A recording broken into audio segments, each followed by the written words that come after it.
ዲዲጂ የተሰኘው ታዋቂ ስትሪመር በቅርቡ ወደ ኢትዮጵያ እንደሚመጣ ተረጋግጧል። የተለያዩ የኢትዮጵያ ቲክቶከሮችና ዩቲዩበሮችም ዲዲጂን ለመቀበል እየተዘጋጁ ይገኛሉ። ዲዲጂ ማለት የድሮ ዩቲዩበር ሲሆን በአሁኑ ሰዓትም ታዋቂ ስትሪመር ሆኗል። በዚህ ቪዲዮም ዲዲጂ እንዴት ታዋቂ እንደሆነና ወደ ኢትዮጵያ ሲመጣ የሚያደርጋቸውን ነገሮች እናያለን። ላይክ እና ሰብስክራይብ እንዳይረሳ። ሚሽጋን የተወለደው ዲዲጂ እናቱ ጋር የሚኖር ሲሆን የቤት ኪራይ የሚከፍሉት እያጡ የሚቸገሩ ነበር። ከቆይታ በኋላም ዲዲጂ ስኒክ ሞድ ጌሚንግ የተሰኘ የዩቲዩብ ቻናል ይከፍትና ጌም እየተጫወተ ቪዲዮ ይለቃል። ነገር ግን ይህ ቻናል ብዙም እይታ እያስገኘለት ባለመሆኑ ተስፋ ይቆርጥና ፖንቲያክ ሜድ ዲዲጂ የተሰኘ ሌላ ቻናል ይከፍታል። በዚህ ቻናልም ከጓደኞቹ ጋር በመሆን የተለያዩ ቀልዶችንና ፓሮዲዎችን ይለቁበት ነበር። ከቆይታ በኋላም ዲዲጂ ታ የተሰኘ ሙዚቃ ለቀቀ።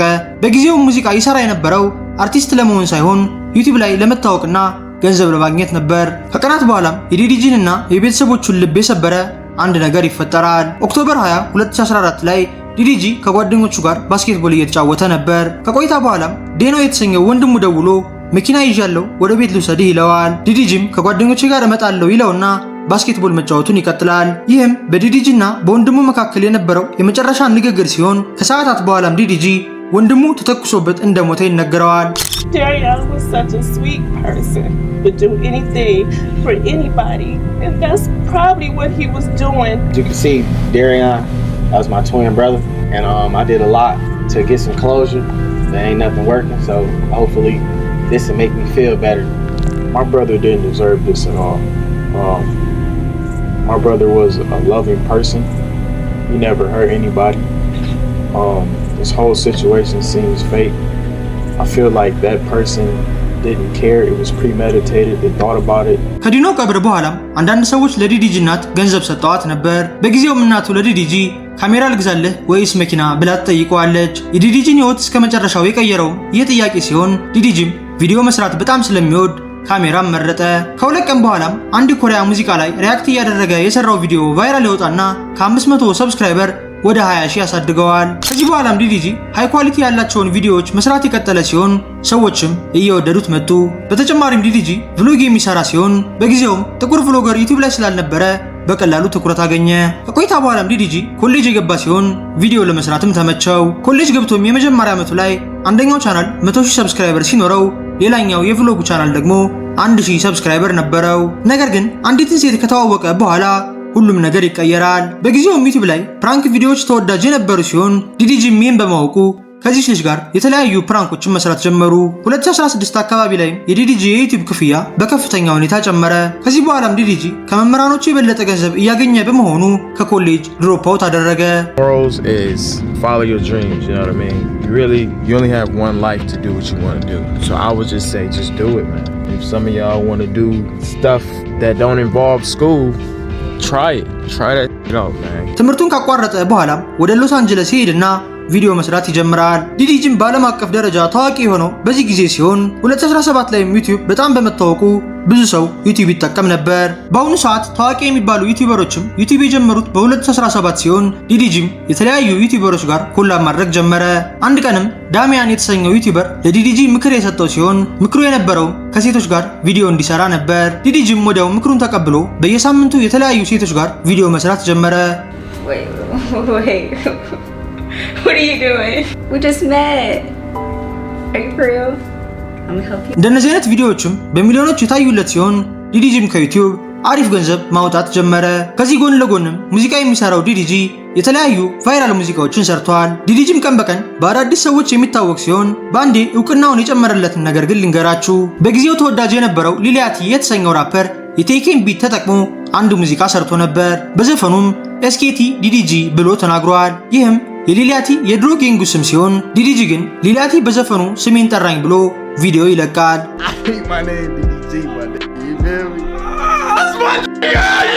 ይህን ያመኑ የዲዲጂ አድናቂዎችም ወደ ሊሊያቲ ሶሻል ሚዲያ እየሄዱ ዲዲጂን በዘፈነ ስለጠራው እናመሰግናለን እያሉ መጻፍ ጀመሩ።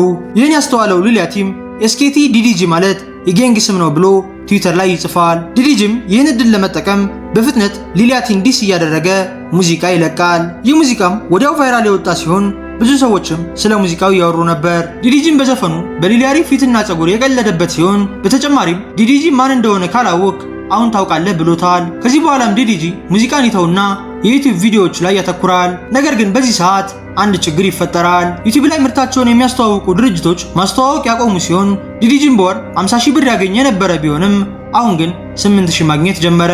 በዚህ ምክንያት ዲዲጂ የተሰኘ አዲስ ቻናል ይከፍትና ሙዚቃ ብቻ መልቀቅ ይጀምራል። ፌመስ ዴክስ ጋርም ኮላብ አድርጎ የሰራው ሙዚቃ በሰዓታት ውስጥ 400,000 ቪው አገኘ። ይህን የተመለከተው ወርልድ ስታር የተሰኘው የዩቲዩብ ቻናልም እነሱ ጋር እንዲሰራ ዲዲጂን ይጠይቁታል። ከዚህ በኋላም በጣም ቫይራል የሆኑ ሙዚቃዎችን እዚህ ቻናል ላይ መስራት ጀመረ። ጊቪንቺ የተሰኘውን ሙዚቃ ከሰራ በኋላም ብዙ ነገሮች የተቀየሩ ሲሆን ጂኔስ ጋር ቀርቦ ስለ ሙዚቃው ተናግሯል። 2017ም ለዲዲጂ በጣም አሪፍ ዓመት ቢሆንም አንድ ነገር ግን የሙዚቃ ስራውን እያበላሸበት ነበር። Me going for music seriously, they like, he just a little goofball, he just whatever.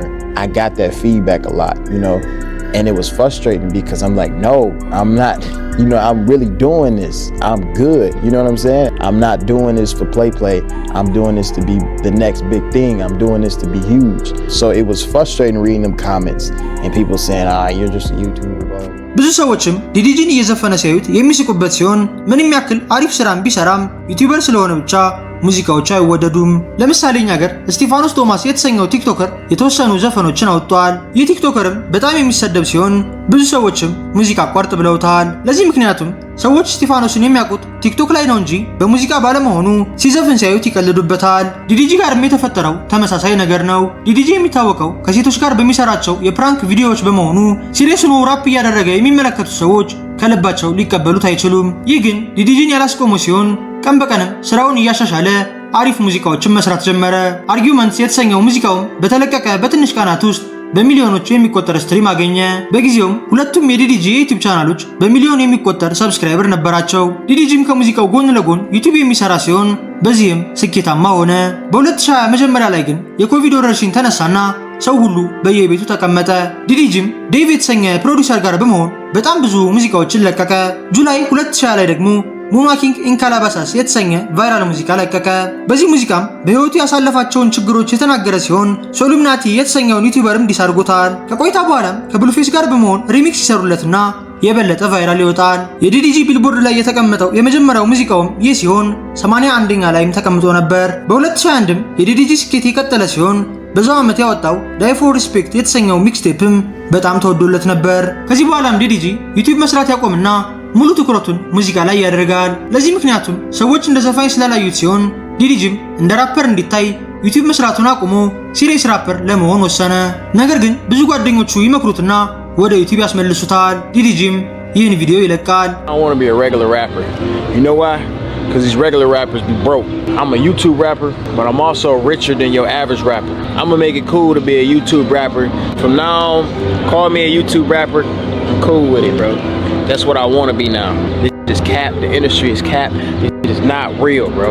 All these niggas say they balling, but who really scoring? I'm the one scoring. በቪዲዮም ዲዲጂ በዩቲዩበርነቱና በዘፋኝነቱ እንደሚኮራ የተናገረ ሲሆን ራፐር ብቻ መሆንም ገንዘብ እንደማያስገኝ ጠቅሶ እኔ ሁለቱንም መሆን ነው የሚፈልገው ብሎ ተናግሯል። ከዚህ በኋላም 2024 ላይ ስትሪመሮች እየበዙ በመምጣታቸው ዲዲጂም ትዊች ላይ ስትሪም ማድረግ ጀመረ። ቀጣዮቹ ዓመታት ላይም የተለያዩ ታዋቂ ራፐሮችና ዩቲዩበሮች ጋር ኮላብ ያደረገ ሲሆን ዓለማችን ላይ ካሉ ታዋቂ ስትሪመሮች ውስጥ አንዱ ሆኗል። በቅርቡም ዲዲጂ ወደ ኢትዮጵያ እመጣለሁ ብሎ የተናገረ ሲሆን ይህን ያለውም ስፒድ ኢትዮጵያ ላይ ያገኘውን አቀባበል ከተመለከተ በኋላ ነበር። የኢትዮጵያ ዩቲዩበሮችና ቲክቶከሮችም ዲዲጂን ለመቀበል እየተዘጋጁ ሲሆን ዲዲጂም ኢትዮጵያ መጥቶ ከስፒድ የበለጠ አሪፍ ጊዜን ያሳልፋል ብዬ አስባለሁ። የእናንተን ሀሳብ ደግሞ ኮሜንት ላይ አሳውቁኝ። የዛሬው ቪዲዮ ይህንን ይመስል ነበር። በቀጣይ በሌላ ቪዲዮ እስከምንገናኝ ሰላም ሁኑ።